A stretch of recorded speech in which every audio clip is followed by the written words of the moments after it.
सुबह तक इन सब का अध्ययन करूंगा, उसके बाद मैं शिरडी जाऊंगा। देख क्या रहे हैं, जल्दी जाइए, रोकिए उन्हें। किसी भी कीमत पर वो शिरडी में प्रवेश न कर पाए।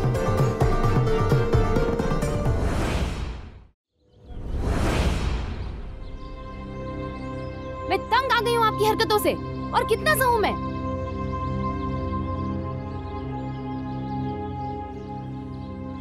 भिक्षाम देहि।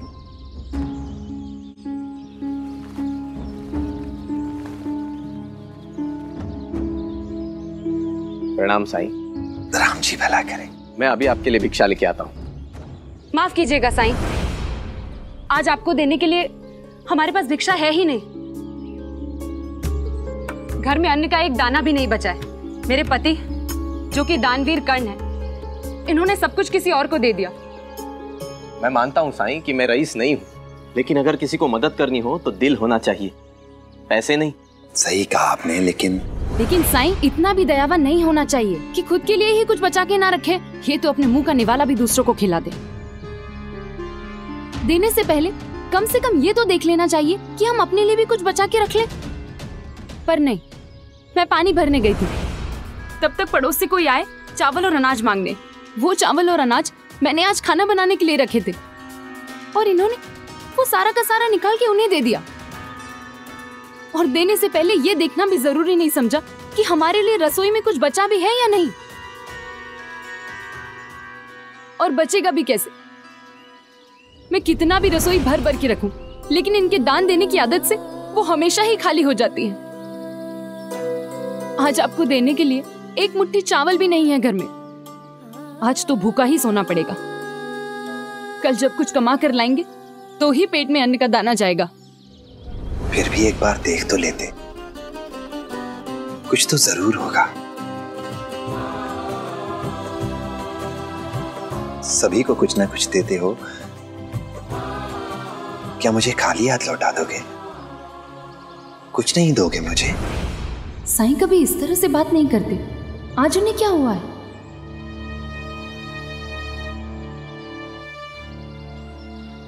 जरूर दूंगा साईं, मैं खुद जाके देख के आता हूँ। कुछ होगा तो मिलेगा ना, सब कुछ तो पहले ही दे दिया है।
हे भगवान, मैंने साईं को जुबान दी है, मेरी लाज रख लो भगवान। मुझे साईं को खाली हाथ ना लौटाना पड़े।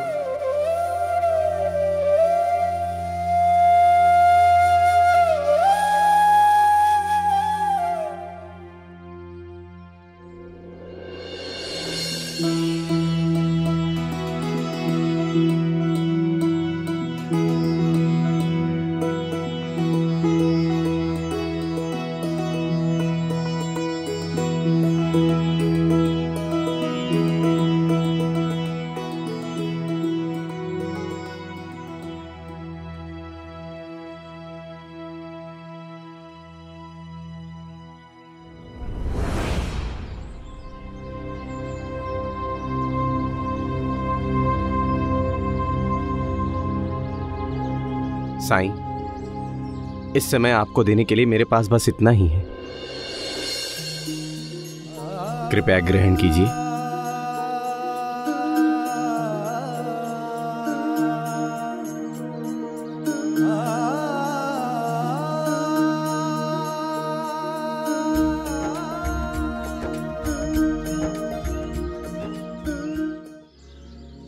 ये तुम्हारे घर में अनाज का आखिरी दाना था और ये भी तुमने मुझे दे दिया। भगवान का शुक्र है साईं, आपको कुछ तो दे पाया। अच्छा किया, मुझे इसकी बहुत जरूरत थी। और हाँ, आप चिंता मत कीजिए, आपके पति लाखों में एक है। दूसरों की मदद करके इन्होंने इतने पुण्य अर्जित कर लिए हैं कि कोई भी समस्या, कोई भी परेशानी इन्हें हरा नहीं सकती। जो लोग अपने से पहले दूसरों के बारे में सोचते हैं, अपने सुख से पहले दूसरों के सुख को प्राथमिकता देते हैं, वो उस ईश्वर को बहुत प्रिय होते हैं। और वो ईश्वर अपने प्रियजनों को कभी कष्ट नहीं होने देता, हमेशा उनके साथ खड़ा रहता है।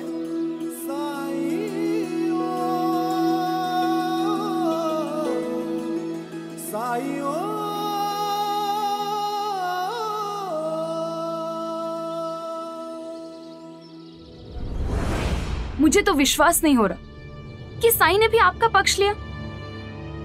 कोई ये क्यों नहीं देखता कि आपके दान पुण्य के चक्कर में हम भूखे मर रहे हैं? कैसे समझाऊं मैं इसे? आहो, जल्दी अंदर आइए। क्या हुआ? क्या हुआ?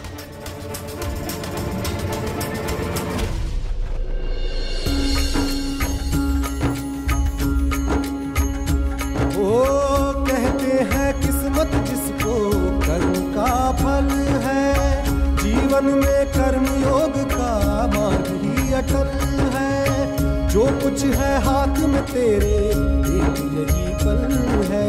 अच्छे कर्म किए जाए तो जीवन सफल है। ओम साई ओम साई ओम साई ओम साई ओम साई ओम साई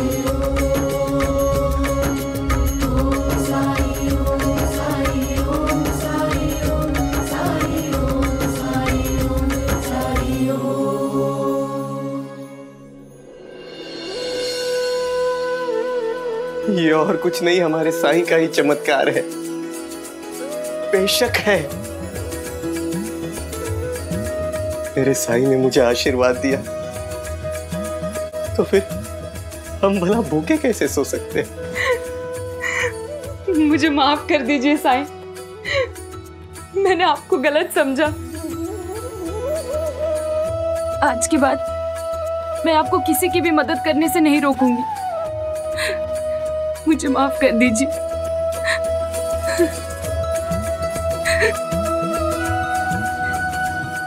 शुक्रिया साईं। साईं, साईं, साईं, साईं, साईं।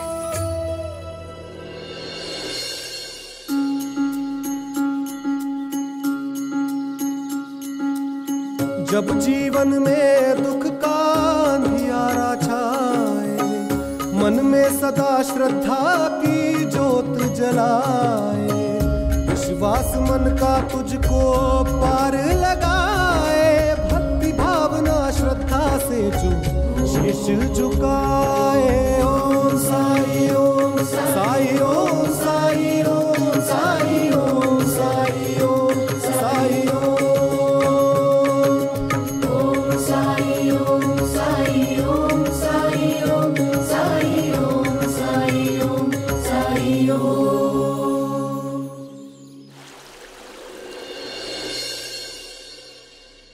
मीरा, शक करके साईं के बुलावे का अपमान मत करो।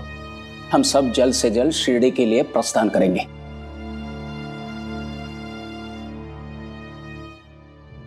और सासू माँ, ना हम उन्हें साथ ले जा सकते हैं और ना यहाँ अकेले छोड़कर जा सकते हैं। ऊपर से त्योहार भी शुरू होने वाले हैं। इसी समय तो मुझे बहुत सारा सिलाई का काम मिलता है। यहाँ रुके तो उन पैसों से हम दयाराम का इलाज डॉक्टर से करा सकते हैं। मेरा दयाराम को तो साई मुफ्त में ठीक कर देंगे, लेकिन आई के प्रति तुम्हारी जो चिंता है वो वाजिब है।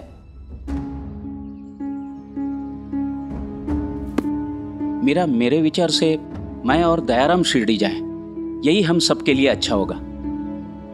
आप दोनों? पर आप अकेले सब कुछ कैसे संभाल पाएंगे? अब मैं अकेला कहाँ हूं? साई के प्रति आस्था मेरे साथ है। तुम देखना, जब हम लौटेंगे तो दयाराम के दोनों हाथ ठीक हो चुके होंगे। मैं कल ही अनंत बाबू से मेरी छुट्टी की बात करता हूं। उम्मीद है मुझे छुट्टी मिल जाएगी।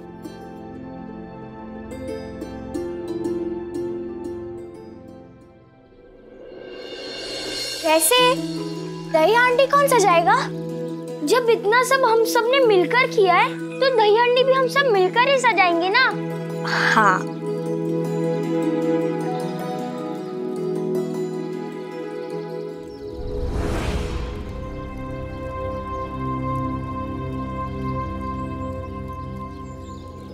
काका नमस्कार।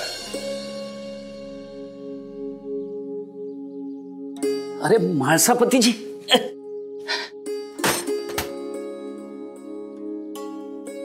कैसे हैं आप? बिल्कुल बढ़िया। आइए आइए। मीरा, देखो तो कौन आया है, और पानी लेके आओ। आप स्वस्थ हैं? हाँ हाँ। वहिनी नमस्कार। नमस्कार। लीजिए। धन्यवाद।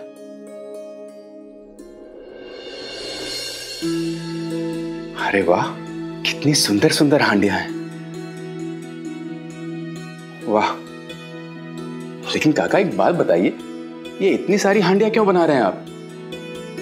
कोई नया रोजगार शुरू किया है क्या आपने? अरे नहीं नहीं, वो पड़ोसियों के लिए है। हमारे पड़ोसी और परिचित लोगों को दयाराम के बाबा का काम बहुत पसंद आता है, इसीलिए वो सब दही हांडी के अवसर पर सजाने के लिए अपनी हांडियों को यहाँ छोड़ जाते हैं। अच्छा, बहुत खूबसूरत। किस सोच में डूब गए हैं महालसापति जी?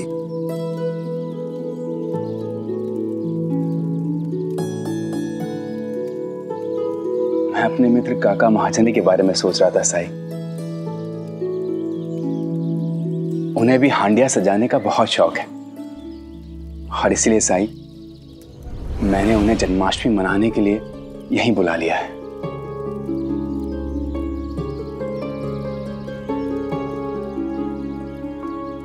क्या हुआ साई? मना कर दीजिए उन्हें।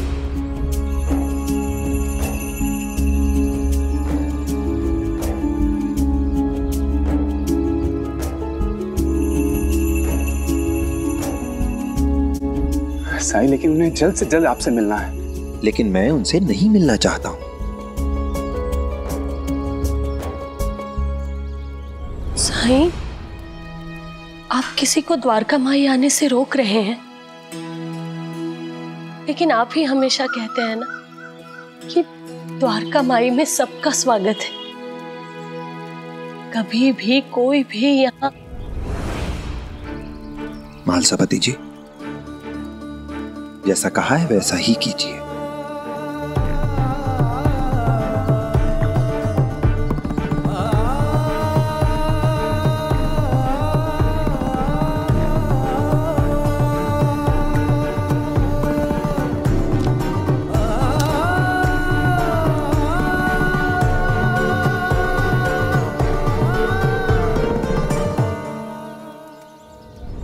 काका, कल तो आप तरक्की मांग रहे थे ना, ऐसे मिलेगी आपको तरक्की छुट्टी ले लेके? आप जाइए और अपना काम कीजिए, कहीं नहीं जा रहे हैं आप। नहीं अनंत बाबू, ऐसा मत कहिए। कृपा करके मेरी छुट्टी मंजूर कीजिए। ये मेरे बेटे के भविष्य का सवाल है। काका, ये दफ्तर है, इसके अपने नियम हैं, और आप आए दिन अपने बेटे के नाम पे छुट्टी लेते हैं। काका, मैं आपका दर्द अच्छे से समझता हूँ, इसलिए मैं कह रहा हूं कि यदि आप दयाराम का इलाज अच्छे से करवाना चाहते हैं ना, तो मन लगाकर काम कीजिए, पैसे बचाइए उसके लिए।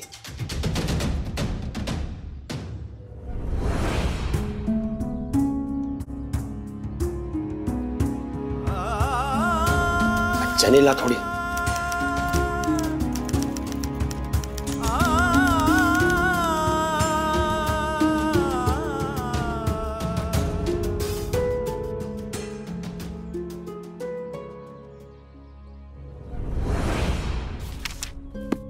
आनंद बाबू, क्या जाने से पहले मैं मेरे हिस्से का 2 हफ्ते का काम मैं कल ही पूरा कर दूं तो? आप तो जानते ही है कि सेठ जी शुरुआत में ही पूरे महीने का काम हम सब में बांट देते हैं, और मैं कभी अपने हिस्से का काम लंबित नहीं रखता हूं, और मैं लगभग अपने हिस्से का काम पूरा कर चुका हूं, और जो थोड़ा शेष बचा है वो कल सुबह तक मैं पूरा करके दे दूंगा। फिर तो मैं शिरडी जा सकता हूं ना। अगर आप चाहे तो मैं इस बारे में शेठ जी से बात कर लेता हूं। आप ही ने एक बार बताया था कि शेठ जी ने मेरे बारे में आपसे कहा था कि मैं बहुत परिश्रमी हूं, तो वो तो मुझे मना नहीं करेंगे ना, है ना? अगर काका महाजनी ने सेठ जी को जाकर ये कह दिया कि दफ्तर का अधिकांश काम वही करता है, तो मैं फंस जाऊंगा। और अगर ये 2 सप्ताह के लिए दफ्तर से बाहर गया तो इसकी अनुपस्थिति में मुझे ही काम करना पड़ेगा। इसको काम के बोझ के तले ऐसा दबा दूंगा कि छुट्टी में जा ही नहीं पाएगा।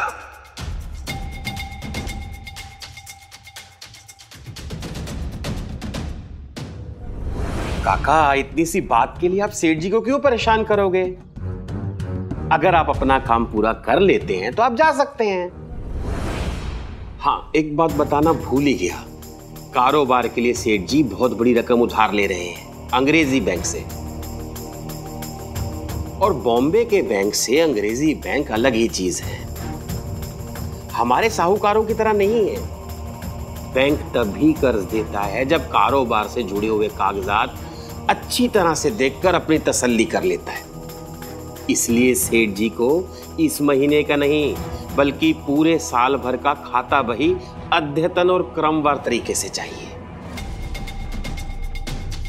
पिछले 1 साल का हिसाब किताब, मुनाफा सब एक जगह करके दिखाना होगा, तभी तो बैंक उधार देगा सेठ जी को।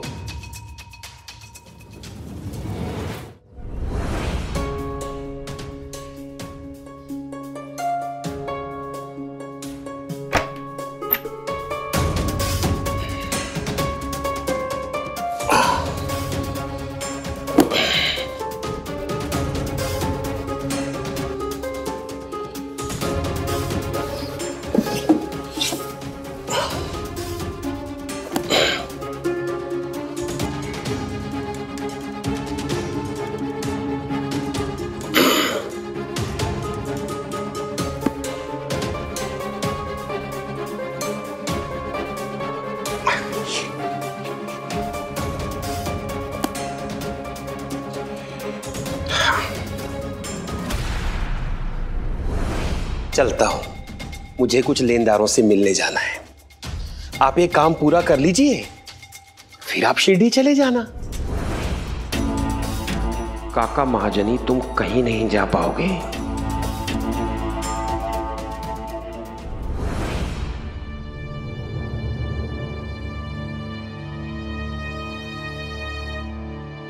काका, इतने सारे खाता बही का अद्यतन आप रात भर में कैसे खत्म कर पाएंगे? मेरे बेटे के लिए मैं कोशिश तो जरूर करूंगा। ये सब मैं घर ले जाऊंगा और किसी भी सूरत में कल सुबह तक इन सब का अध्ययन करूंगा। उसके बाद मैं शिरडी जाऊंगा। मैं किसी भी चीज से समझौता नहीं कर सकता, ना मेरे बेटे के स्वास्थ्य से, ना काम से। समझ नहीं आ रहा साईं ऐसा क्यों कह रहे हैं। उन्होंने आज तक किसी को यहाँ आने से रोका नहीं। साईं कभी भी कोई बात ऐसे ही नहीं करते और ना ही कहते हैं। अहो, मेरा विचार है कि आप काका महाजनी को यहाँ आने से रोक दीजिए। उन्हें थोड़ा इंतजार करने के लिए कह दीजिए। पार्वती, मैंने उनके अस्वस्थ बेटे की मदद करने के लिए उन्हें शिरडी बुलाया है।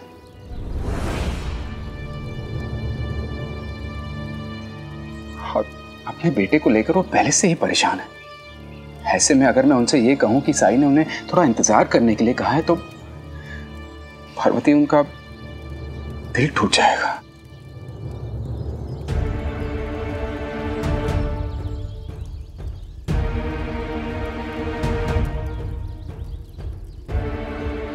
किस सोच में डूबे हैं महालसपति जी?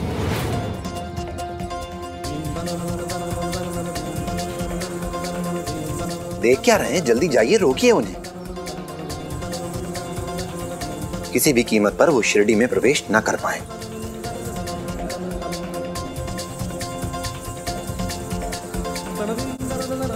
ठीक है साई, जैसा आप कहें।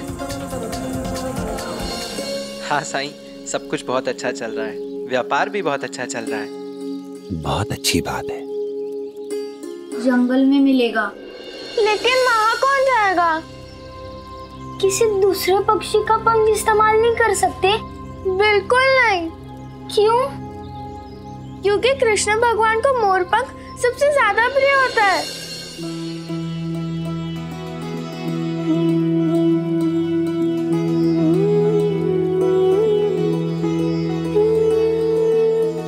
है ना साई?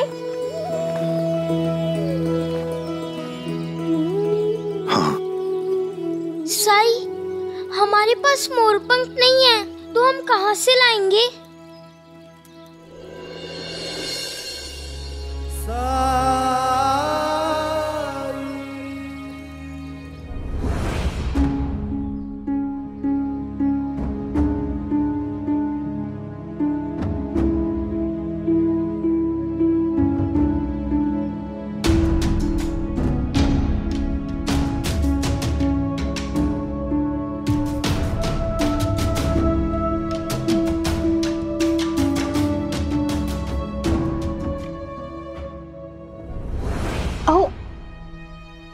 आप ऐसे छोटी छोटी चीजों के लिए उठते रहेंगे तो अपना काम कब खत्म करेंगे?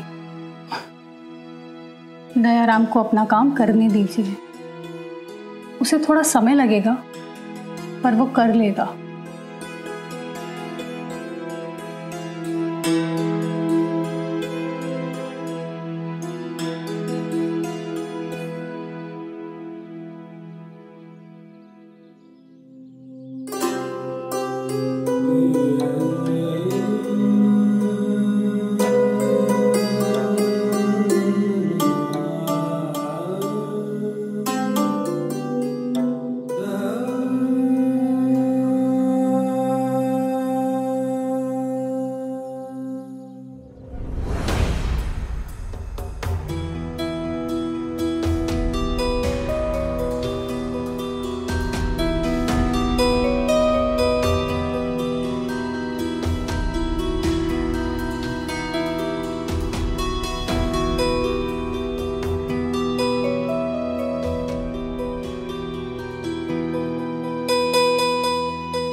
कैसा है ना मीरा, दयाराम को किसी भी चीज में जरा सी भी मुश्किल हो तो मुझसे देखा नहीं जाता, लेकिन अब मुझे लग रहा है कि ये परेशानी केवल कुछ दिनों की ही रह गई है।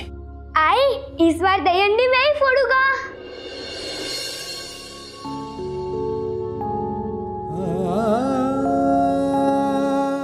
बिल्कुल बेटा, जब हम शिरडी से लौटेंगे तब तुम ऐसे ही मोरपंख पहनकर दहीहंडी में भाग लेना सबके साथ।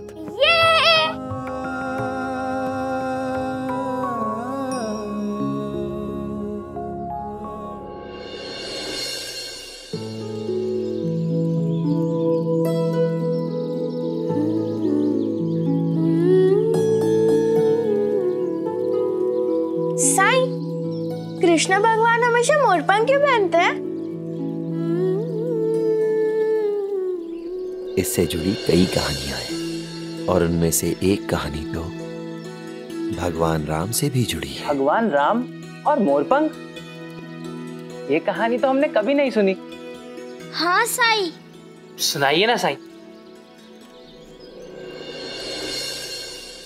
बात उस समय की है जबकि सीता हरण हो चुका था और भगवान राम अपनी पत्नी सीता को हर जगह ढूंढ रहे थे। सीता जी को ढूंढने में वो इतना खो गए कि एक जंगल में रास्ता भटक गए। उन्हें प्यास भी बहुत लग रही थी, पर न तो पानी मिल रहा था और न ही जंगल से निकलने का रास्ता। ऐसे में एक मोर उन्हें देख रहा था और मोर के मन में उनकी मदद करने की इच्छा आई। मोर तरह तरह से भगवान राम को संकेत दे रहा था, पर शायद या तो भगवान राम की मनोदशा ऐसी थी या फिर वो बहुत थक हार गए थे, इसलिए मोर के संकेतों को समझ नहीं पा रहे थे। राम जी की दशा देखकर मोर से रहा नहीं जा रहा था और वो हर हाल में, हर कीमत पर उनकी मदद करना चाहता था।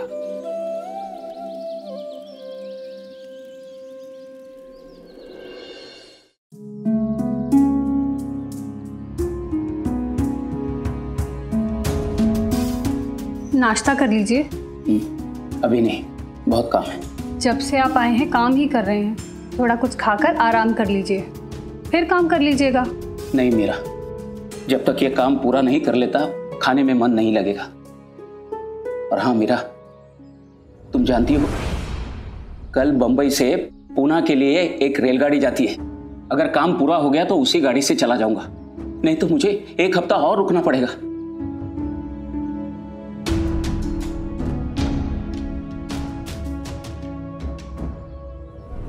राम जी की मदद करने की इच्छा से उस मोर ने अपने पंख एक एक करके नोच के जमीन पर गिराना शुरू कर दिया ताकि राम जी का ध्यान उसकी ओर जाए और वो पानी तक पहुंच सकें। सौभाग्य से हुआ भी वैसा ही।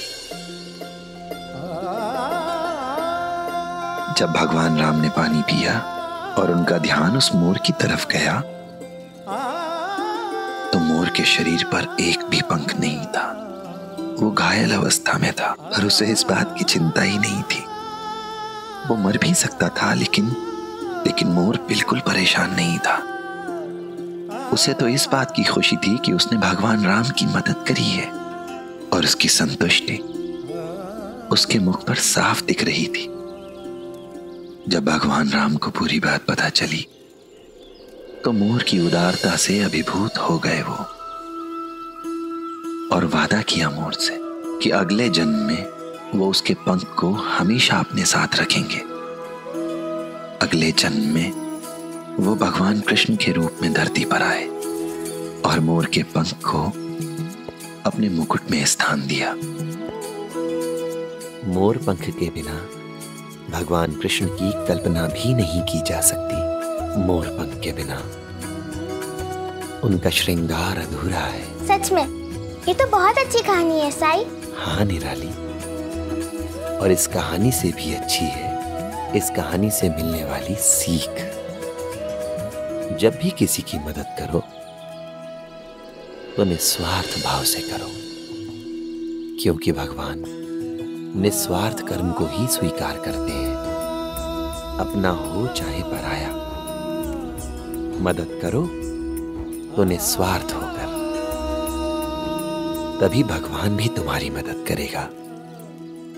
फिर तो मोरपंख बहुत जरूरी है साईं। यहाँ पर एक मोरपंख था, पता नहीं वो कैसे तेज हवा में उड़कर गायब हो गया। साई, हमें मोरपंख कहाँ से मिलेगा?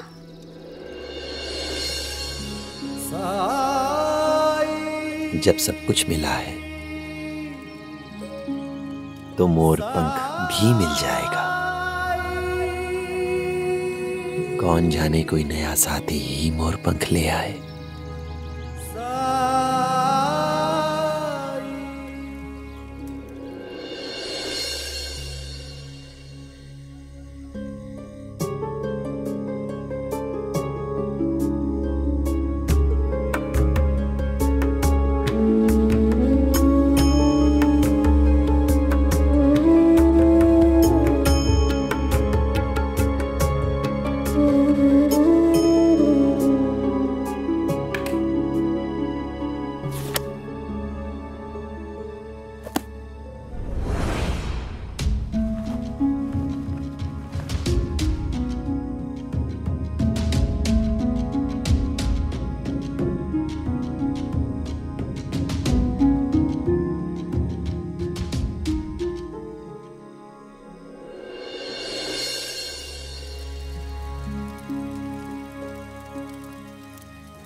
थोड़ा खा लीजिए।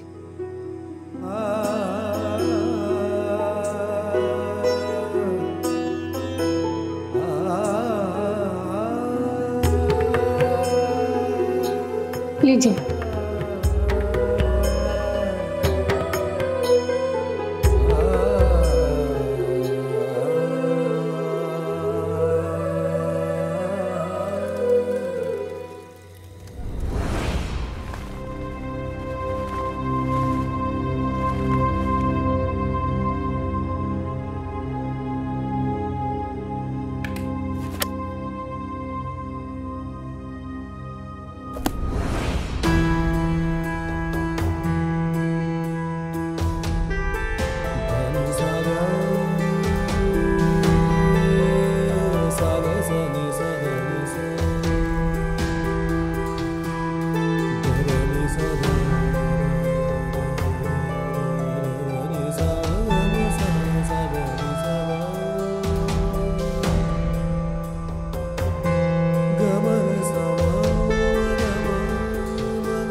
मीरा,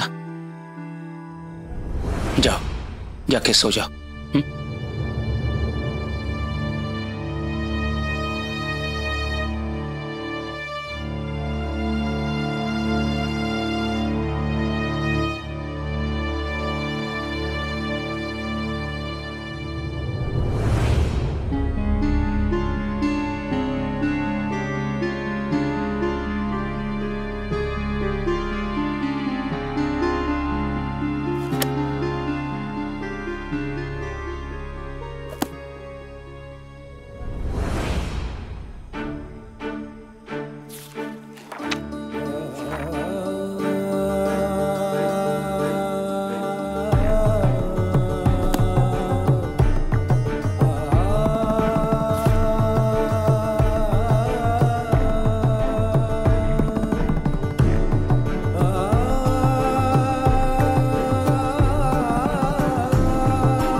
सह के ही पत्थर ईश्वर है कहलाए।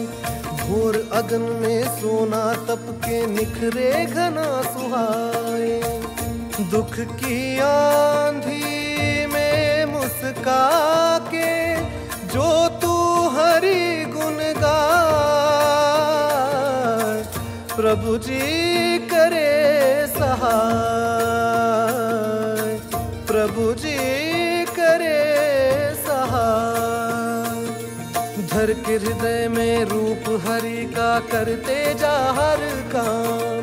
सच्चे मन से जो भी पुकारे सुनते हैं प्रभु राम। हरि के नाम की महिमा ऐसी पत्थर भी तर जाए, प्रभु जी करे सहाय, प्रभु जी करे सहाय।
हे भगवान, मेरी आंख लग गई थी।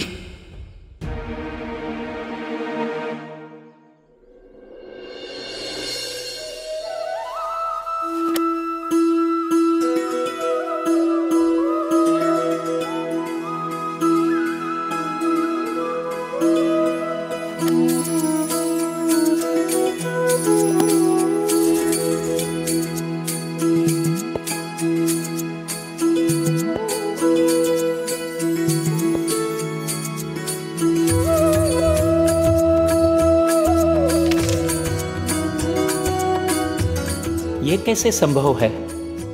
क्या मैं पूरा काम समाप्त करके सोया था? कुछ समझ नहीं आ रहा है।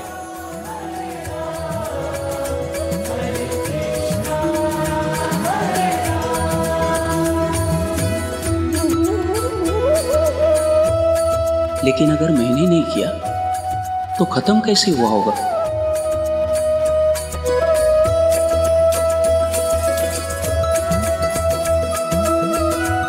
आपकी कृपा से मैं ये काम पूरा कर पाया। बस अब यह आशीर्वाद दीजिए कि मेरा बेटा भी ठीक हो जाए।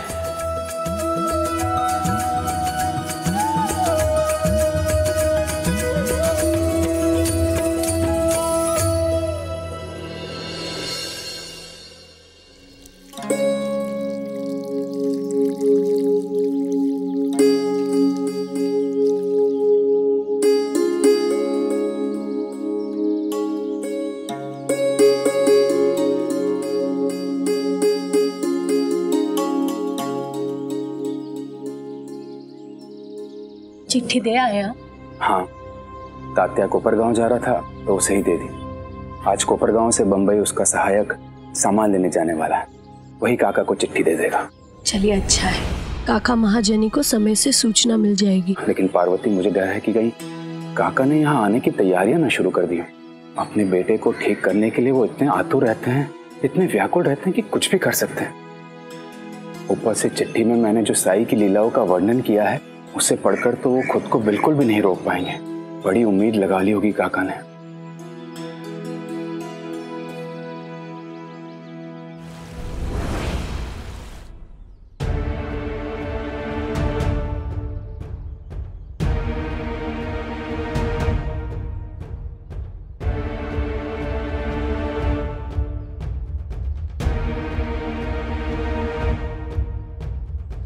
सारा काम पूरा हो गया? जी, सारी रात काम किया तब जाके ये पूरा हुआ। सच कहूं तो मैं भी नहीं जानता कि यह असंभव सा काम कैसे संभव हुआ।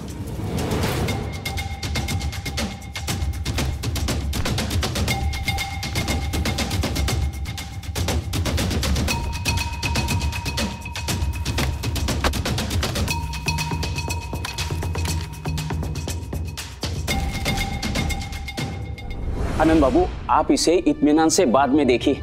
मैं चलता हूँ, आज ही शिरडी के लिए रवाना हो जाऊंगा। आप सेठ जी को सूचित कीजिएगा। चलता हूँ।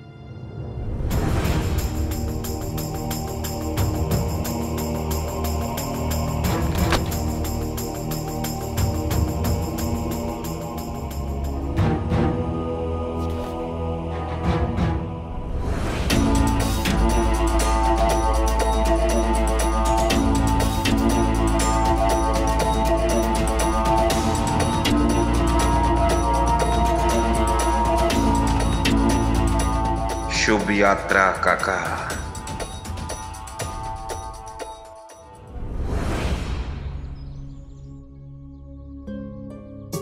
चलता हूं आई। अरे जल्दी करो, देर हो रही है, रेलगाड़ी छूट जाएगी। मैं आज रेलगाड़ी में बैठूंगा। ये चलो चलो चलो चलो चलो चलो।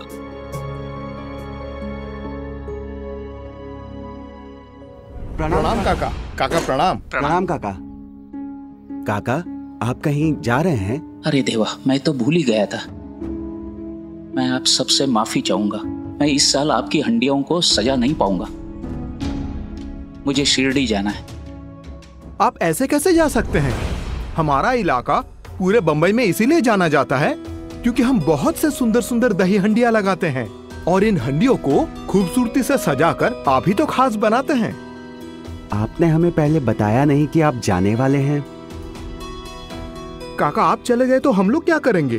क्या ऐसा नहीं हो सकता कि आप कुछ दिनों के बाद चले जाएं? वैसे भी इन हंडियों को सजाना आपके लिए सिर्फ एक दिन का काम है। मजबूरी नहीं होती तो मैं जरूर रुक जाता, लेकिन बहुत जरूरी है मेरा शिरडी जाना। अब हम क्या करेंगे? आपने तो हमें ऐन वक्त पर धोखा दे दिया। हम सब लोग आस लगाए बैठे थे कि आप हमारी दही हंडियां सजाएंगे और अब शिरडी जा रहे हैं। मैं दिल से माफी चाहता हूँ।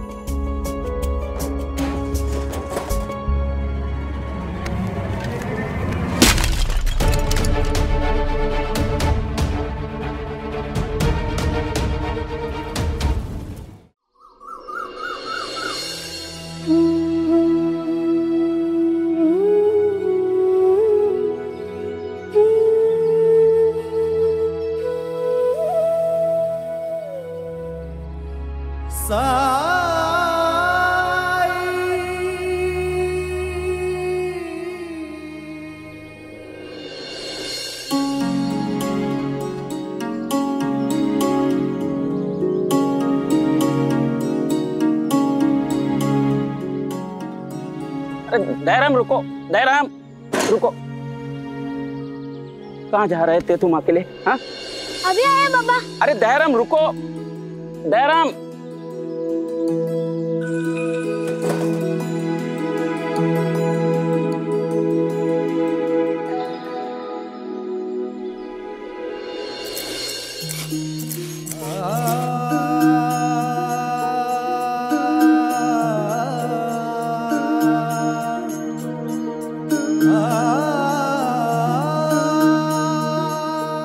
भूल चाहिए तुम्हें?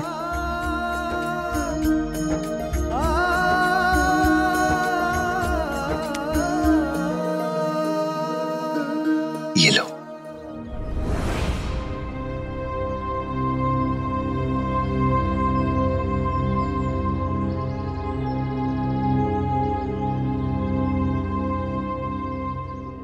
वाह, तुम्हारा मोरपंख तो बहुत सुंदर है। दयाराम, दयाराम, दयाराम, कहाँ गए थे तुम?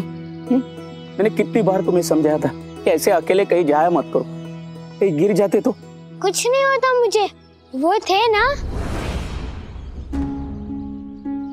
वो कौन? अरे कहाँ जा रहे हो?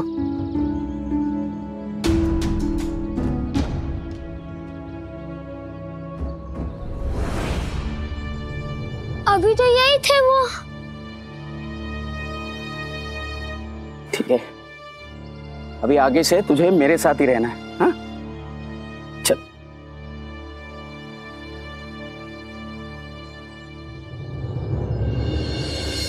मन में साई के क्या है कौन जान पाए। ओम साई ओम साई ओम साई ओम।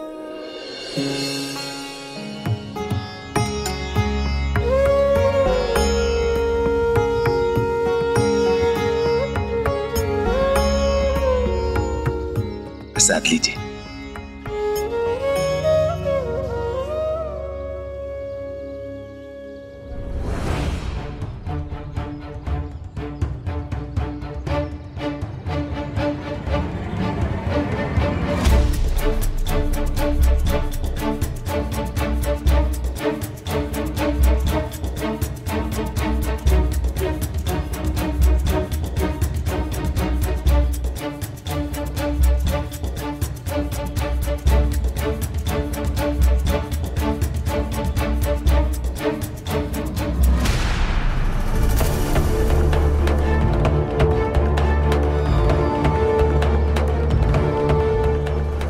हे खंडोबा, अब मैं क्या करूं?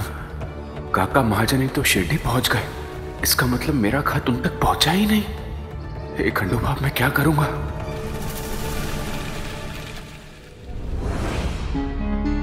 महासापति जी, नमस्कार। भगवान आपका भला करे।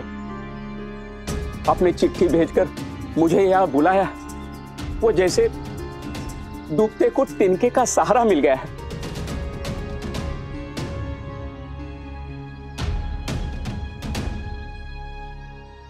आप ऐसे क्यों देख रहे हैं, जैसे कोई भूत देख लिया हो?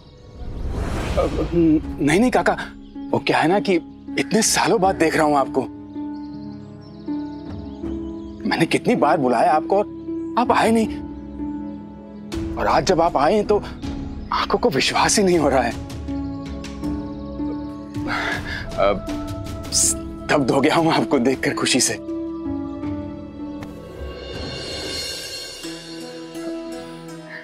जुग जुग जियो। दयाराम कितना बड़ा हो गया है।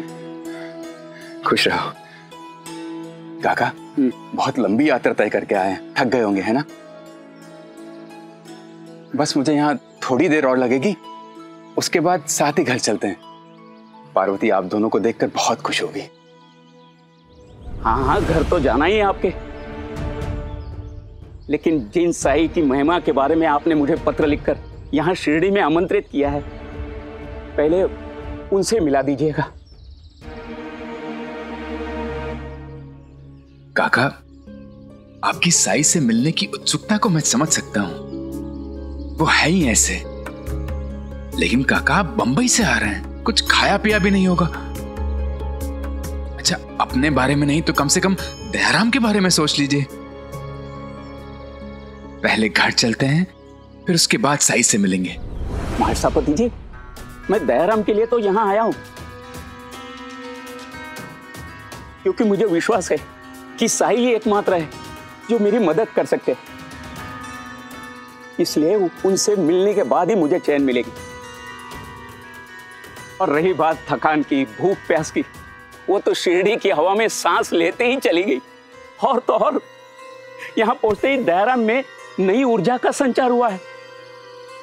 महासापति जी, मैंने आज तक दयाराम में इतना उत्साह, इतना जोश और खरोश नहीं देखा था। महासापति जी, बस आप मुझे जल्द से जल्द साई से मिलवा दीजिए। ठीक है काका, जैसी आपकी इच्छा।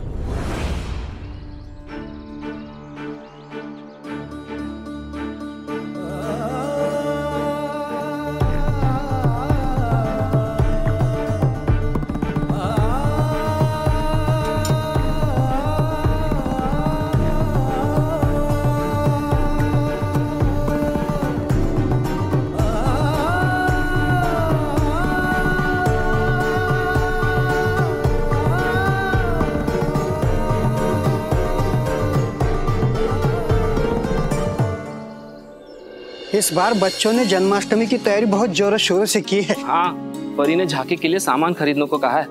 इस बार द्वारका माई में जन्माष्टमी धूमधाम से मनाई जाएगी। हाँ। हमता जी, अगर ऐसे ही चलता रहा तो खंडर की जन्माष्टमी बहुत भव्य हो जाएगी। हाँ पंता जी, अब तो बच्चों के साथ साथ बड़े भी शामिल हो गए हैं। अगर सरकार को पता चला तो। हरिओम।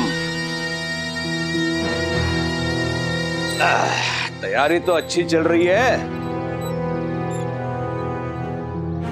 ध्यान रहे, पालकी को फूलों से अच्छी तरह से सजा देना। पूरा गांव आएगा झांकी देखने वाड़े पे।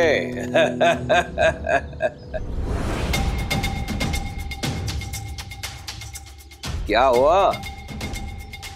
सांप सूंघ गया क्या तुम दोनों को?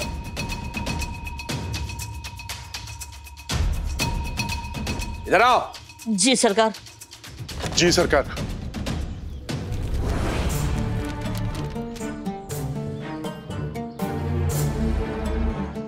क्या हुआ? क्या छुपा रहे हो मुझसे? कुछ नहीं सरकार, छुपा नहीं रहे, हम तो बात बताने का सही मौका ढूंढ रहे थे। कैसी बात? बताओ। इस बार वो फकीर गांव के बच्चों के साथ खंडर में जन्माष्टमी मनाएगा, और अब तो बच्चों के साथ बड़े भी शामिल हो रहे हैं।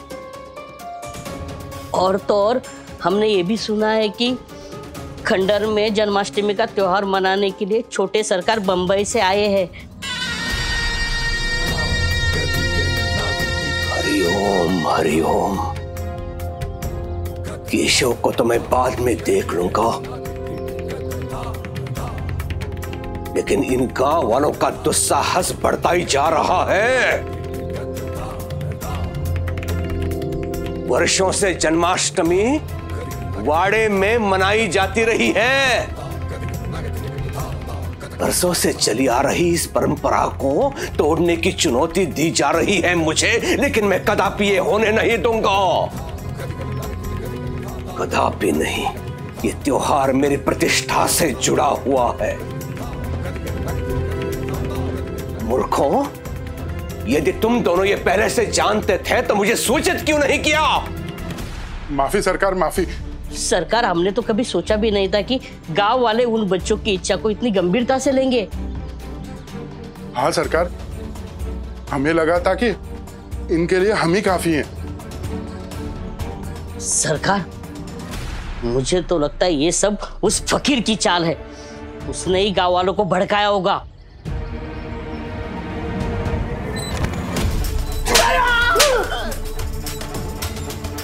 मूर्खों, तुम्हें लगा था ना कि तुम ही काफी हो, तो इससे तुम ही निपटो। तुम दोनों ये सुनिश्चित करोगे कि लोग जन्माष्टमी मनाने वाड़े में आए। वर्षों से चली आ रही इस परंपरा को ना तो मैं उस फकीर को तोड़ने दूंगा, ना गांव वालों को। मेरा मान सम्मान, मेरी प्रतिष्ठा यदि तुम लोग नहीं बचा पाए तो तुम लोग भी नहीं बचोगे। जी सरकार। गधे कहीं के।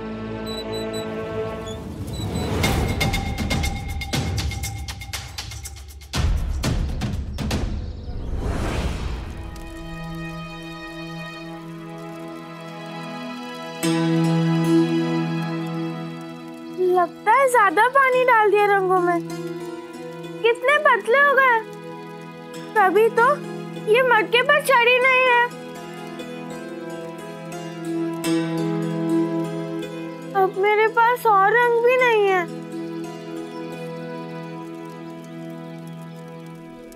साईं, देखिए ना।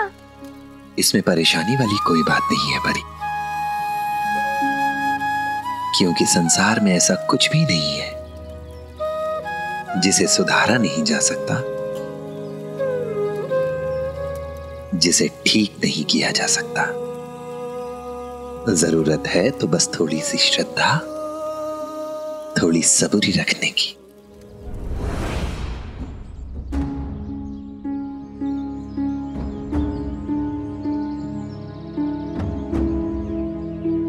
अगर साई ने अचानक से काका को देख लिया तो वो नाराज हो सकते हैं, और अगर रास्ते में मिल गए तो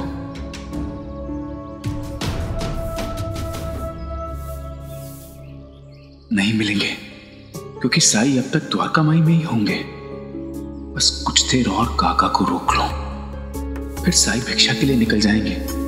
तब मैं इन्हें द्वारका माई में बैठाकर साई से मिलने चला जाऊंगा और उनसे एकांत में विनती करूंगा। हाँ, यही करना पड़ेगा मुझे, पर इन्हें रोकूं कैसे?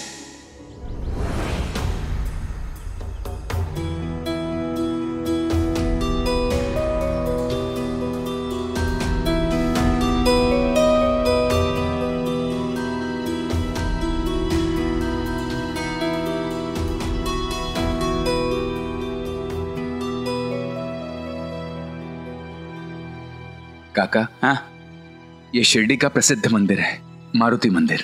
आइए दर्शन कर लेते हैं। नहीं नहीं महासपति जी, पहले साई का दर्शन। अब सिर्फ उनसे मिलने की ही चाह है।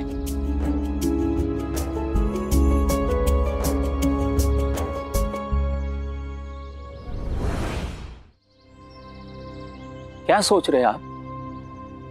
चलिए। काका वो साई कहते हैं कि श्रद्धा के साथ साथ सबूरी होना भी अति आवश्यक है। शुभ कार्य के लिए जा रहे हैं, इसलिए सबूरी रखकर पहले भगवान के दर्शन कर लीजिए। उनकी कृपा होगी तो सब अच्छा ही होगा काका। ऐसे कहते हैं साई जी। फिर ठीक है, मैं भी सबूरी रखूंगा। चलिए पहले दर्शन कर लेते हैं। हाँ जी, आइए। शुक्र है मान गए, इसी बहाने थोड़ा और समय बीत जाएगा। तब तक साईं निकल जाएंगे द्वारका माई से।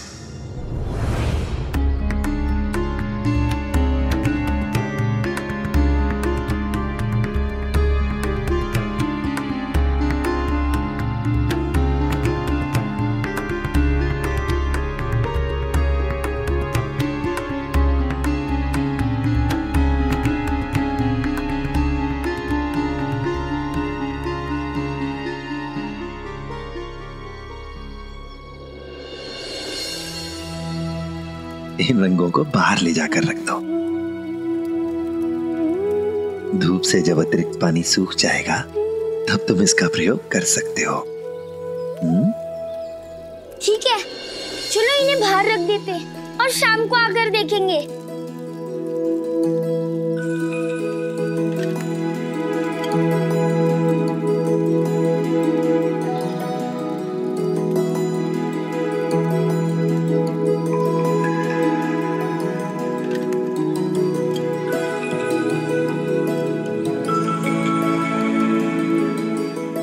अब जाओ तुम लोग, पाठशाला भी तो जाना है तुम्हें। हाँ, आपको भी तो भिक्षा लेने जाना है। जाओ।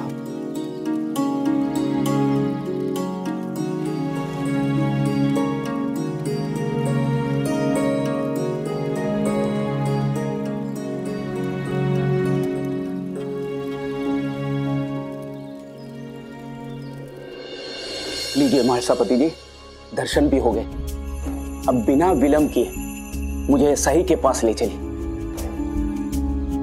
उम्मीद है अब तक द्वारका माई से साई निकल चुके होंगे भिक्षा के लिए।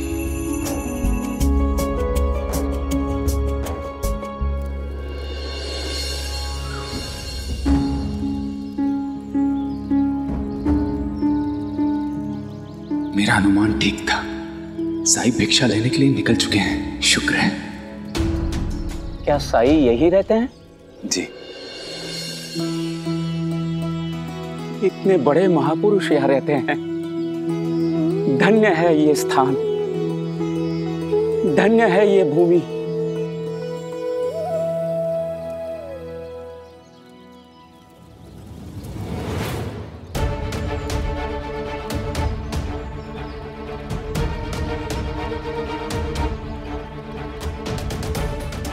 क्या हुआ मानसापति जी?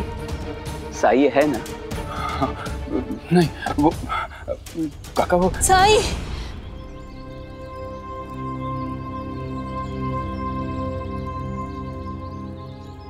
साई मेरी मदद कीजिए। ये दोनों साई से मदद लेने के लिए यहाँ आए। बहुत बुरी हालत में लग रहे हैं। मुझे लगता है हमें पहले इन दोनों को प्राथमिकता देनी चाहिए।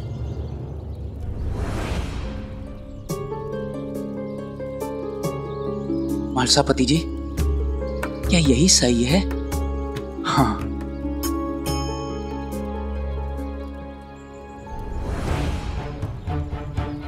काका, जब तक ये दोनों बाहर नहीं आ जाते तब तक हमें यही इंतजार करना चाहिए। एक काम करते हैं, हम घर चलते हैं। आप हाथ मुंह धो लीजिएगा, फिर थोड़ी देर बाद आते हैं ना साई से मिलने। मालसापति जी, मेरी नजर ही नहीं हट रही है साई से। उनके दर पर आया हूं तो सजदा करके ही जाऊंगा।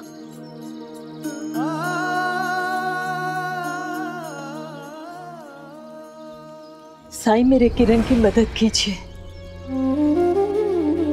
आप देख रहे हैं ना कि वो मेरे सहारे बिना चल भी नहीं सकता। साई, मुझे तो इस बात की चिंता खाई जा रही है कि मेरे मरने के बाद क्या होगा, क्या होगा मेरे बच्चे का। इसकी इस हालत की वजह से इसे कोई रोजी रोजगार नहीं मिलता। साई, अगर मुझे कुछ हो गया तो ये कैसे कमाएगा, कैसे खाएगा और कैसे गुजारा करेगा।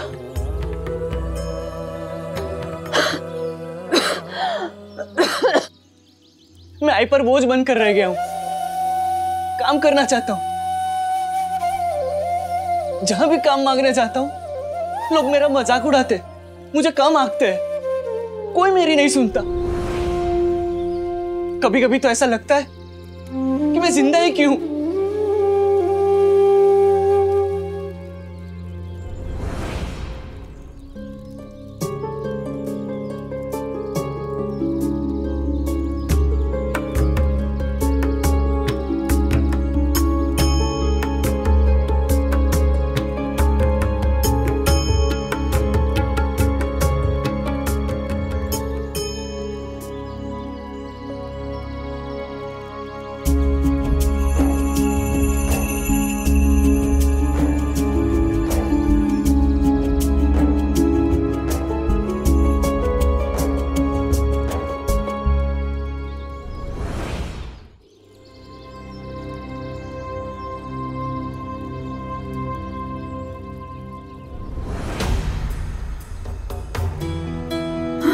काकी, चलिए।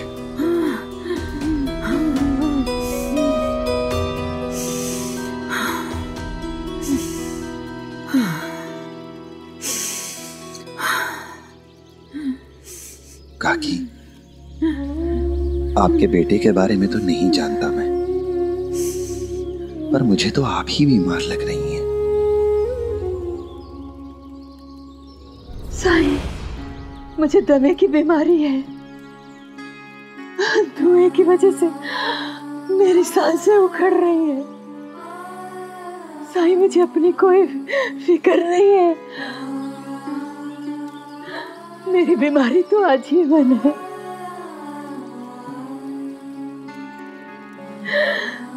साई, मेरे बच्चे की मदद कीजिए।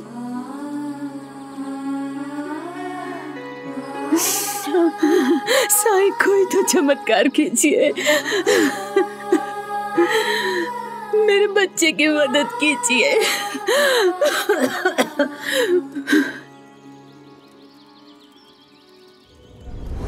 साईं, क्या आप मेरी आई को थोड़ा सा पानी देंगे? ऐसी हालत में इन्हें पानी देने से इनकी हालत और बिगड़ सकती है, इनकी सांस में और रुकावट आ सकती है।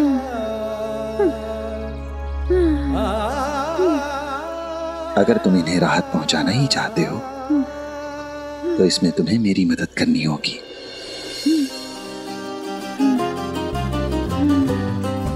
बाहर वो बेल देख रहे हो पेड़ के ऊपर?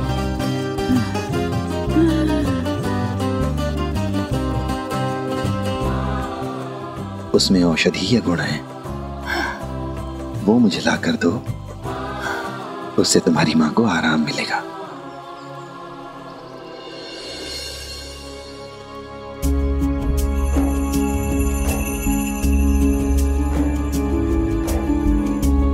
वो तो काफी ऊंचाई पे है, भला मैं कैसे?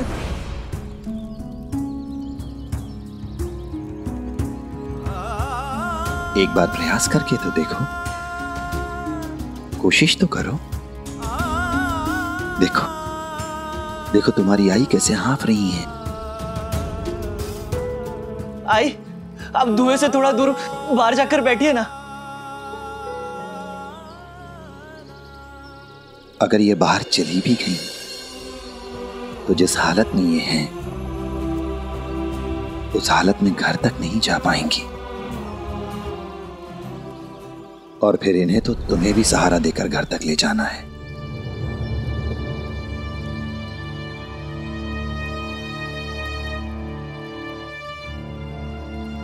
साईं, मैं कैसे इतने ऊंचे पत्तों को तोड़ सकता हूं? आप मेरी पीठ की हालत देख रहे हैं ना? इसी को ठीक करवाने तो आपके पास आए हैं हम। क्या और कोई नहीं है जो ये पत्ते तोड़कर ला दे?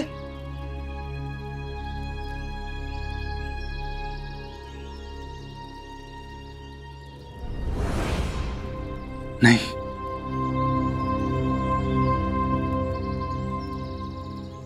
शर्म करो किरण। तुम्हारी आई इस बुढ़ापे में भी तुम्हारा सहारा बन गई है, और तुम नौजवान होने के बाद भी उनके लिए सिर्फ एक कोशिश तक नहीं करना चाहते हो।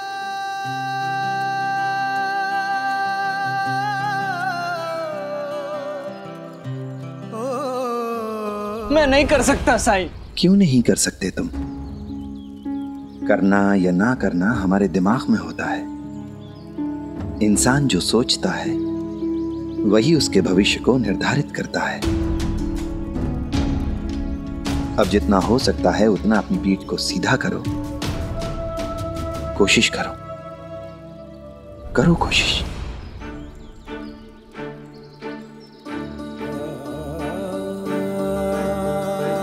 साईं, मुझे ऐसा करने के लिए मजबूर मत कीजिए। मेरी रीढ़ की हड्डी पहले ही जवाब दे चुकी है। नहीं नहीं साईं, अगर इस बार फिर से। तुम्हारे मन में क्या डर है बताओ मुझे, बोलो।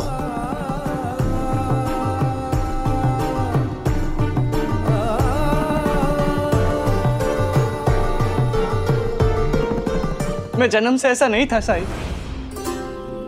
16 साल का था, मेरे दोस्तों ने मुझे उकसाया।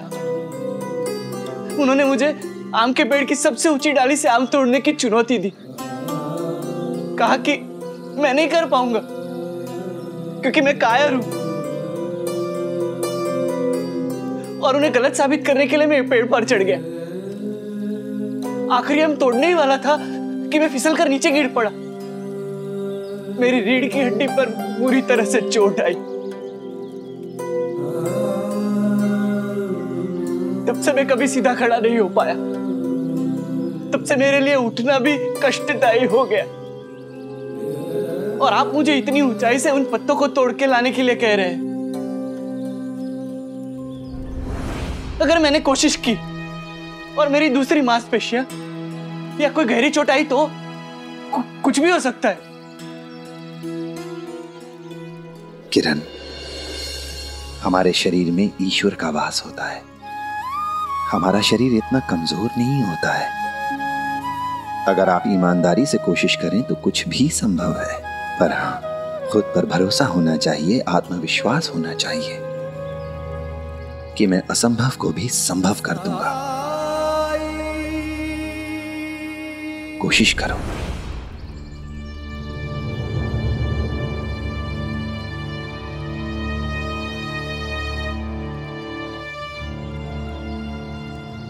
लेकिन साईं, आप तो सबको उदी देकर ठीक कर देते, पर आई को क्यों नहीं? माफ कर दीजिए मुझे। आप अपने बेटे की तबीयत सही कराने के लिए उसे इतनी दूर से यहां द्वारका माई ले आई।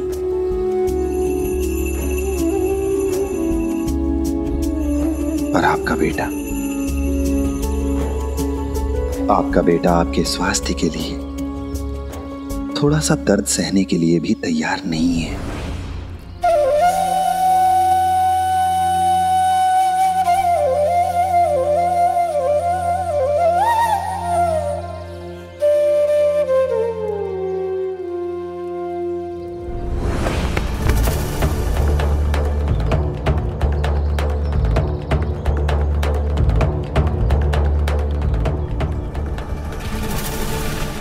कोशिश करो किरण।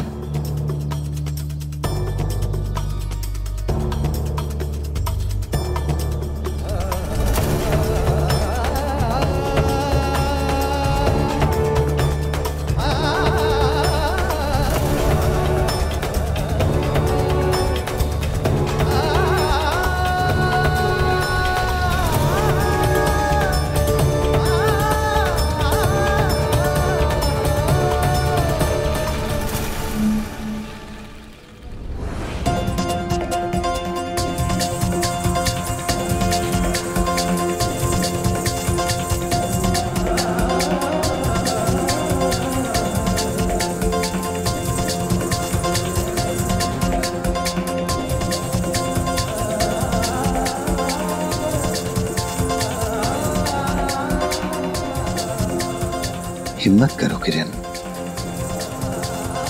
केवल तुम ही हो जो अपनी आई की मदद कर सकते हो। उठो, हिम्मत करो।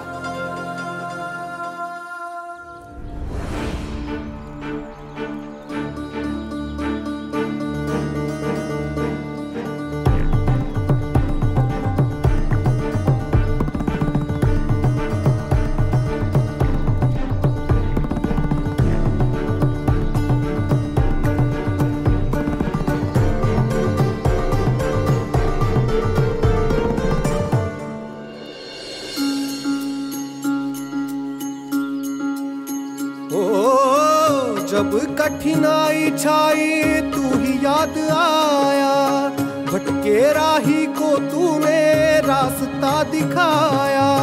तूने भक्तों का बेड़ा पार लगाया। तेरी महिमा मेरे साईं कौन जान पाया।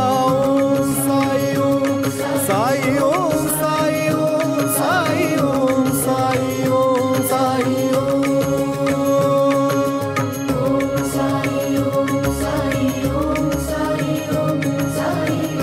साईं, ये मेरी आई को दीजिए साईं।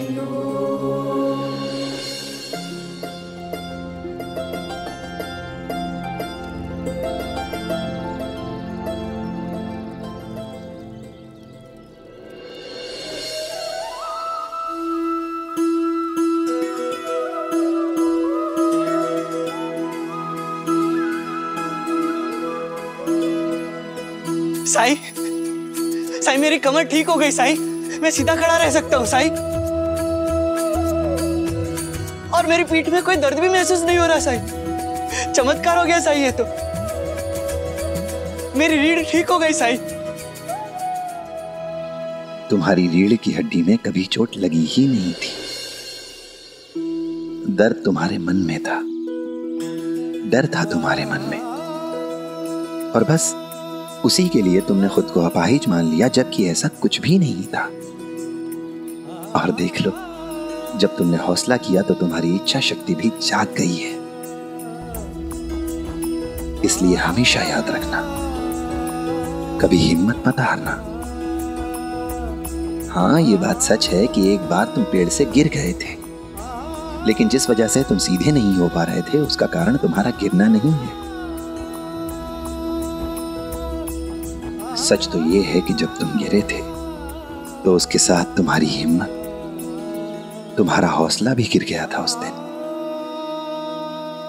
हमेशा याद रखना, ये खुद हम पर हमारा आत्मविश्वास है जो हमसे कर्म कराता है, हमें जीवन में आगे बढ़ाता है। मैं समझ गया साई, मैं समझ गया।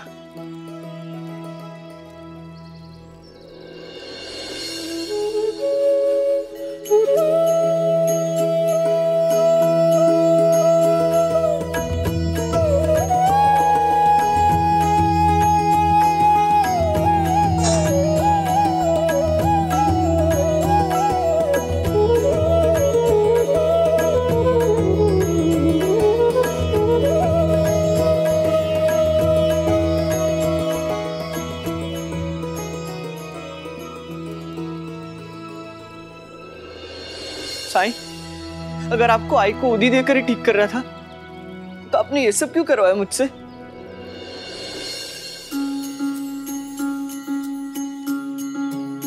ओ सबक सबूरी के ही जिसने सिखाए, उसी की परीक्षा के ये पल में आज आए।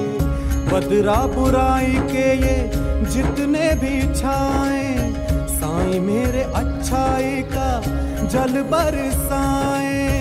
कष्ट जो अपार साईं हंस के उठाए, मन में साईं के क्या है कौन जान पाए। ओम साईं ओम साईं ओम साईं साईं ओम साईं ओम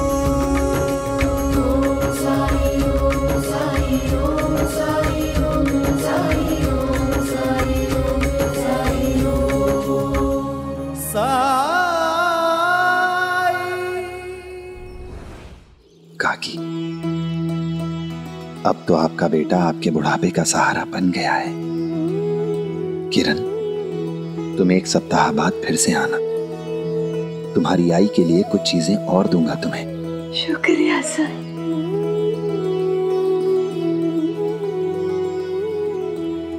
राम जी भला करे।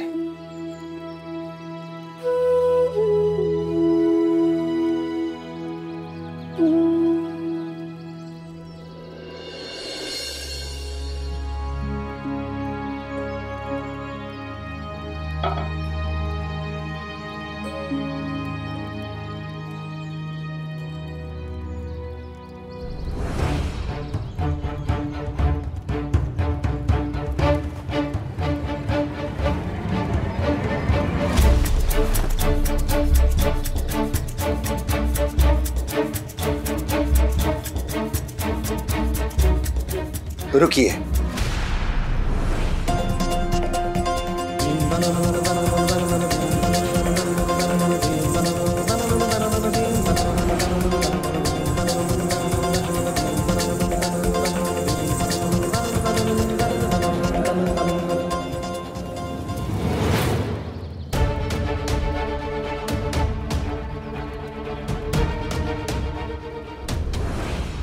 साईं, आपकी जय हो। साईं, साईं वो मैंने आपसे क्या कहा था मालसवती जी, कि ये वहीं रहे बंबई में, फिर ये यहां क्यों आ गए? साईं ये क्या कह रहे हैं? साईं, मैंने इन्हें रोकने के लिए पत्र तो भेजा था, पर लगता है पत्र मिलने से पहले ही ये शिरडी के लिए रवाना हो चुके थे। माफ कीजिएगा साईं, इसका मतलब भी ये हुआ कि आप चाहते ही नहीं थे कि मैं यहां आऊं।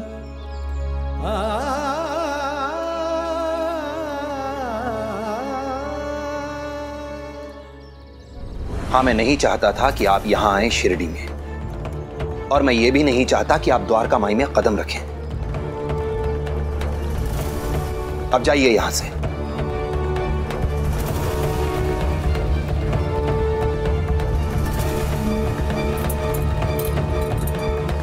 साईं, बहुत दूर से आए हैं ये, कृपा करके एक बार इनसे मिल लीजिए। मैंने मना कर दिया ना महासभापति जी, इनसे कह दीजिए वापस बंबई चले जाएं। इनकी यहां कोई जरूरत नहीं है, जाकर अपना काम करें।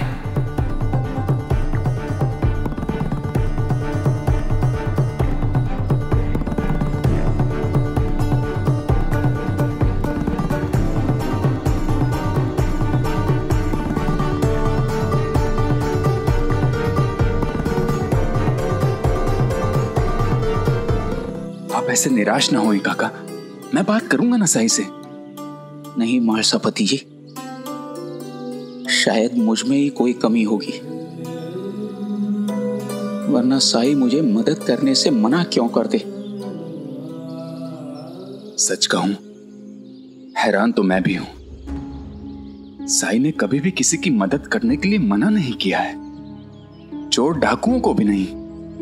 फिर आपको क्यों काका? लेकिन यह भी सत्य है कि साई बिना कारण कभी कुछ नहीं कहते, और उनकी बात मान लेने से कभी किसी को नुकसान नहीं हुआ काका। हमेशा लोगों का भला ही हुआ है। साई के दर से कभी कोई खाली हाथ नहीं लौटता। साई केवल श्रद्धा और सबूरी ही चाहते हैं। इसलिए काका, आप भी धैर्य और आस्था बना के रखिए, छोड़िए मत। काका, अभी के लिए आप साई की बात ठीक कहते हैं। मैं साई पे आस्था और धैर्य बनाए रखूंगा, और जब तक साई मेरी मदद नहीं करते तब तक मैं शिरडी में ही रहूंगा, नहीं लौटूंगा। और महासभापति जी, साई ने मुझे द्वारका माई से जाने के लिए कहा है, शिरडी से नहीं। अगर साई मेरी कोई परीक्षा ले रहे हैं तो मैं भी उस परीक्षा में उत्तीर्ण होकर दिखाऊंगा।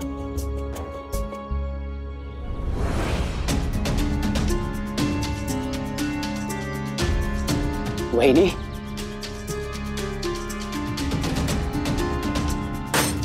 नमस्कार बहनी। नमस्कार। कैसी है आप? मैं अच्छी। आइए ना, अंदर आइए। हाँ।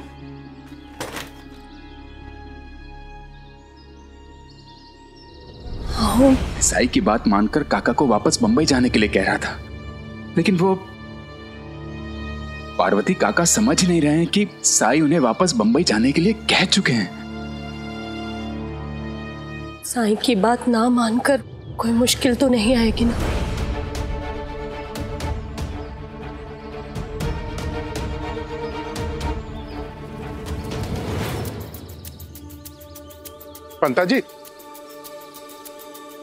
पंता जी कहाँ गए थे आप? सुनार के पास। क्यों? सोने के सिक्के किस लिए?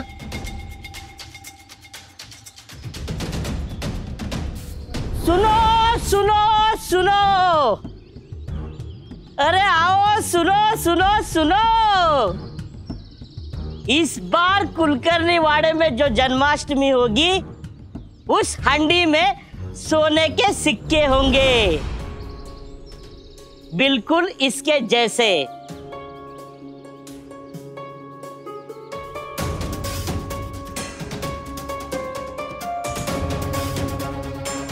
हंडी के फूटते ही सोने के सिक्कों की बरसात होगी, लूट मचेगी, लूट।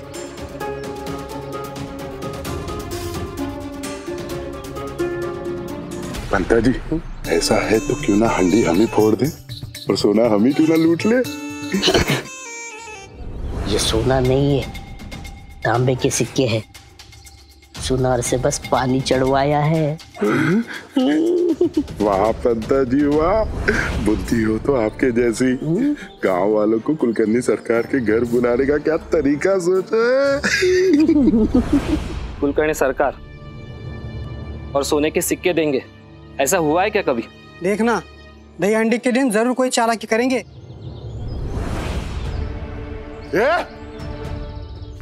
तेरी हिम्मत कैसे हुई सरकार के बारे में ऐसा बोलने की?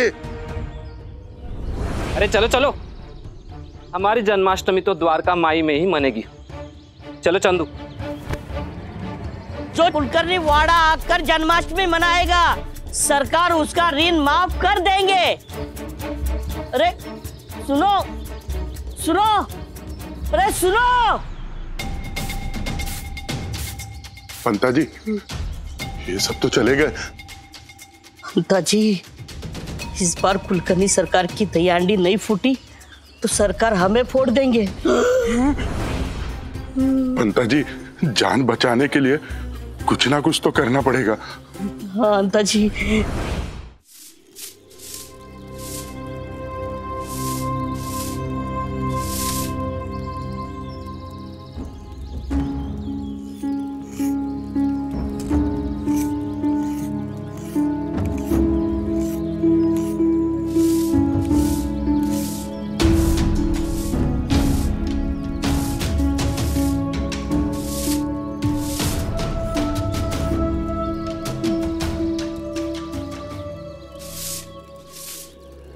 अपने मन में प्रश्नों का बोझ कब तक रखेगी तू? और तू कब से सोचने लगी मुझसे कुछ भी पूछने में?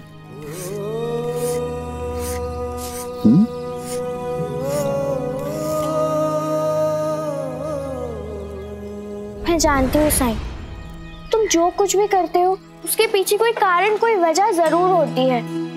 लेकिन साईं, मुझे बेचारे काका महाजनी के लिए बहुत बुरा लग रहा है। वो मालसा काका के साथ घर जा रहे थे, तब मैंने उन्हें देखा था। उनका चेहरा उतरा हुआ था साईं। मुझे पता है, तुमने मालसा काका से कहा था कि वो काका महाजनी को यहाँ आने से रोके। मैं उस दिन तुमसे पूछने वाली थी, सबके सामने नहीं पूछ पाई। मैंने कभी नहीं देखा कि तुम किसी के साथ किसी कठोरता से पेश आओ या किसी के साथ रूखा व्यवहार करो। तो फिर काका महाजनी के साथ क्यों साईं? वो अपने बेटे के लिए बड़ी उम्मीद लेकर आए हैं साईं। शमुना ताई बता रही थी कि तुम्हारे बारे में सुन के ही काका महाजनी तुम्हें बहुत मानने लगे हैं। ये आस्था तुमसे जुड़ गई है साईं, तभी तो वो बंबई से इतनी दूर यहाँ आए हैं, वो भी दफ्तर से छुट्टी लेके। एक कहानी सुनेगी? कहानी? हाँ, पर मेरे ये कहानी भी नारद जी और भगवान विष्णु अर्थात नारायण की है। जैसा कि सभी जानते हैं कि नारद जी नारायण नारायण का जाप करते हुए तीनों लोकों में घूमते रहते हैं। ऐसे ही एक दिन घूमते घूमते वो वैकुंठ अर्थात विष्णुलोक पहुंचे और विष्णुलोक पहुंचकर नारद जी ने नारायण से प्रश्न किया कि प्रभु, तीनों लोकों में आपका सबसे बड़ा भक्त कौन है? नारद जी अपना नाम सुनना चाहते थे, पर भगवान विष्णु ने पृथ्वी की ओर इशारा करते हुए कहा कि मेरा सबसे बड़ा भक्त वो किसान है, वो जो खेत में काम कर रहा है। इस पर नारद जी को बहुत आश्चर्य हुआ और ये जानने के लिए कि वो किसान ऐसा क्या करता है जिसके कारण स्वयं नारायण उसे अपना सबसे बड़ा भक्त बता रहे हैं, वो जल्दी से पृथ्वीलोक पर उस किसान के पास पहुंच गए और उसकी दिनचर्या जानने का प्रयास करने लगे।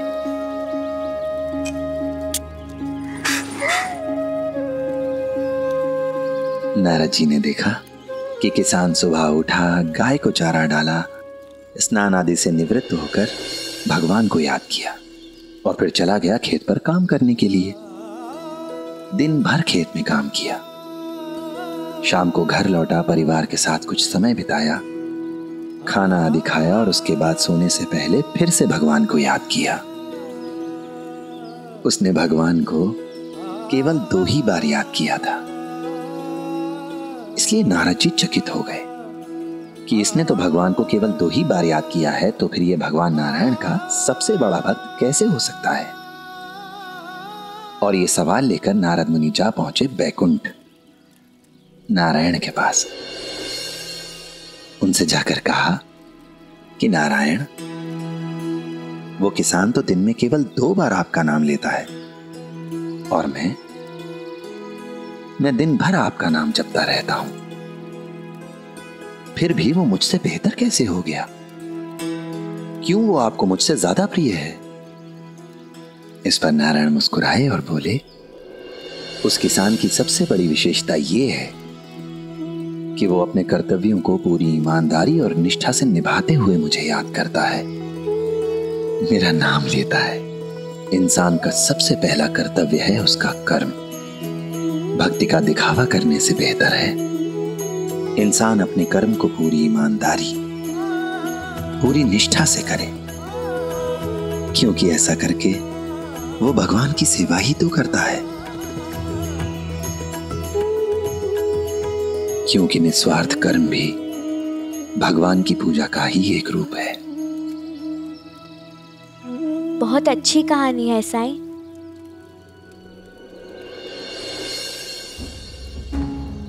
लेकिन साईं, तुमने मेरे सवालों का जवाब ही नहीं दिया। तुम काका महाजनी को वापस क्यों भेजना चाहते थे? क्या तुम उनके बेटे को ठीक नहीं करोगे?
उधर क्या देख रहे हो? खेलो ना मेरे साथ।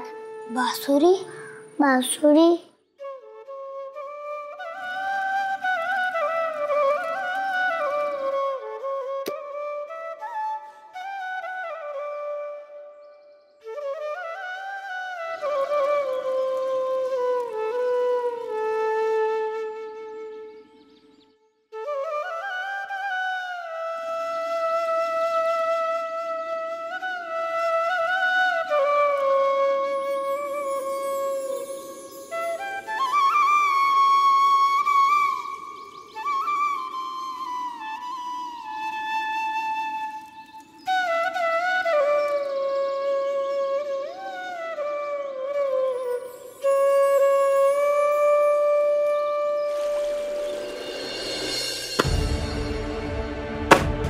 ये क्या है अनंत?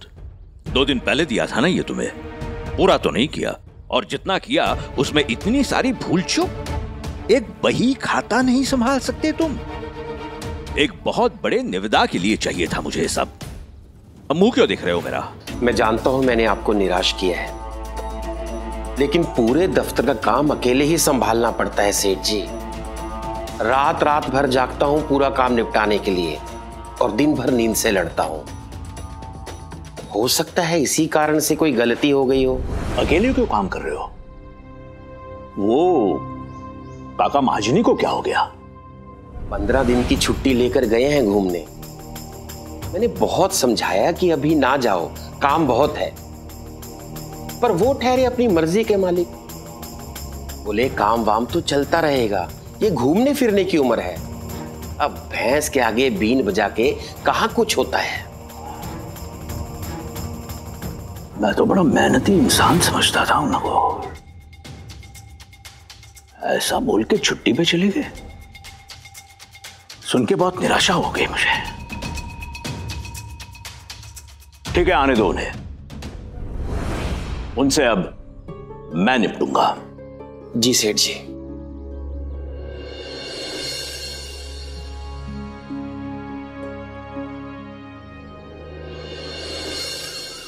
महारसापति जी, मैं सोच रहा हूं कि मैं मारुति मंदिर में भोग लगाऊं। और उसके बाद साई के पास प्रसाद लेके जाऊं तो शायद साई मना नहीं कर पाएंगे। दयाराम,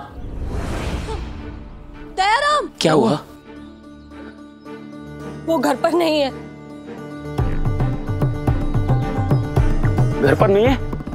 फिर कहाँ गया? मैं रसोई में थी और मुझे लगा कि वो मार्तंड के साथ खेल रहा है, लेकिन जब बाहर आकर देखा तो मार्तंड अकेला था। उससे मैंने पूछा भी तो उसने कहा कि वो भी दयाराम को ढूंढ रहा है, पता नहीं कहाँ चला गया। पार्वती यहीं आसपास गया होगा, मिल जाएगा। काका आप बिल्कुल मत घबराइए, शिरडी में उसे कोई खतरा नहीं है। नहीं महर्षापति जी, आज तक मैंने उसको कभी अकेला नहीं छोड़ा। दयाराम, दयाराम, काका, पार्वती दयाराम, काका, दयाराम, काका मेरी बात तो सुनिए।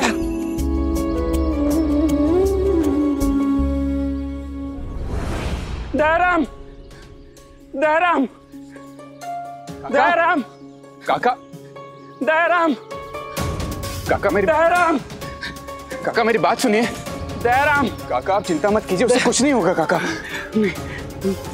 काका, काका, काका संभल के मेरी बात का विश्वास कीजिए, उसे शिरडी में कुछ नहीं होगा। नहीं महर्षापति जी, उसे पालूंगा तभी आपकी बात पे विश्वास हो पाएगा। दयाराम, काका, दयाराम,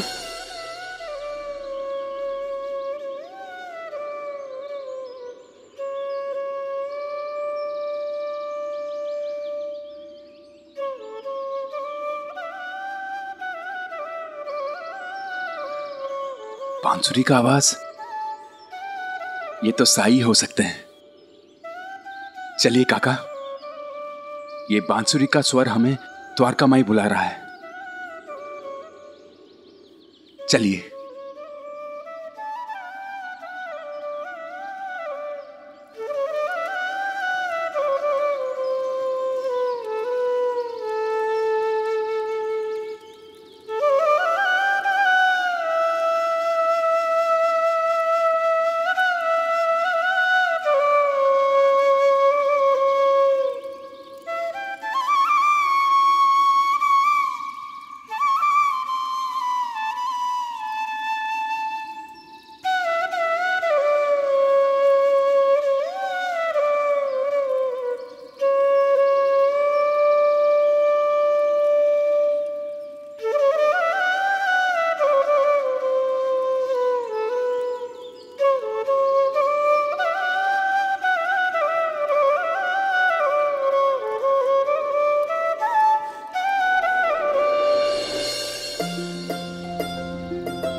बांसुरी अच्छी लगी?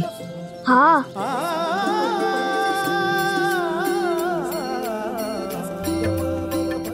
ले लो।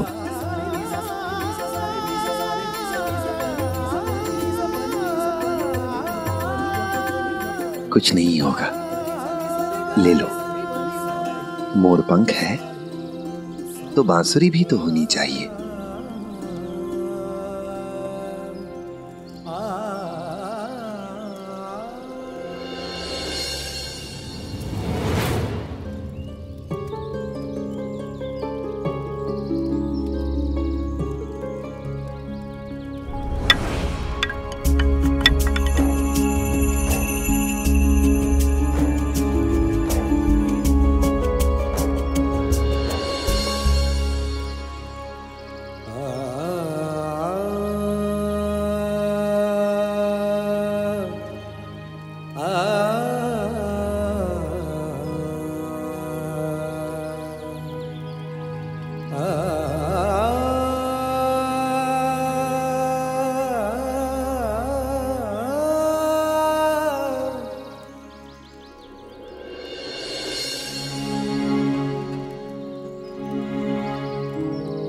इसे ऐसे पकड़ते हैं और यहां से फूंकते हैं। ये लो।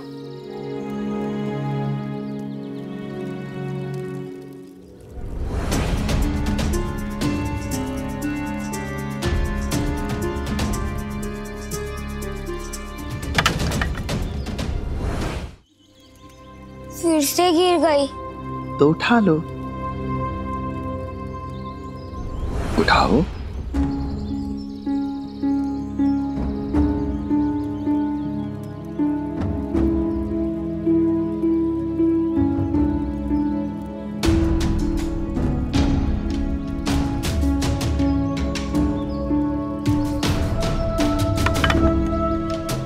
फिर से गिर गई। तो फिर से उठा लो।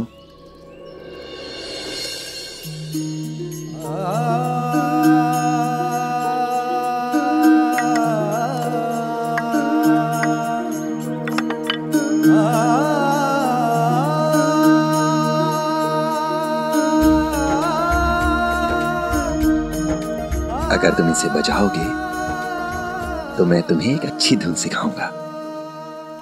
बजाओगे ना?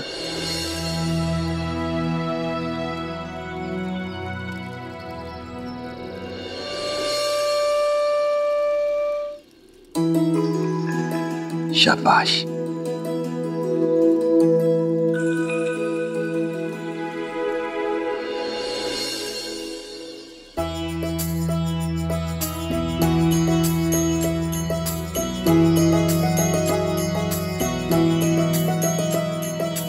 दयाराम,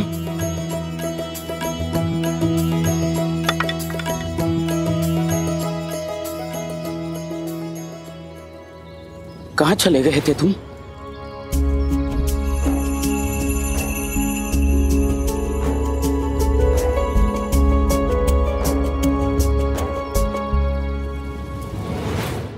धार्मिक वीडियो सबसे पहले देखने के लिए हमारे चैनल को सब्सक्राइब करें और बेल आइकन दबाएं।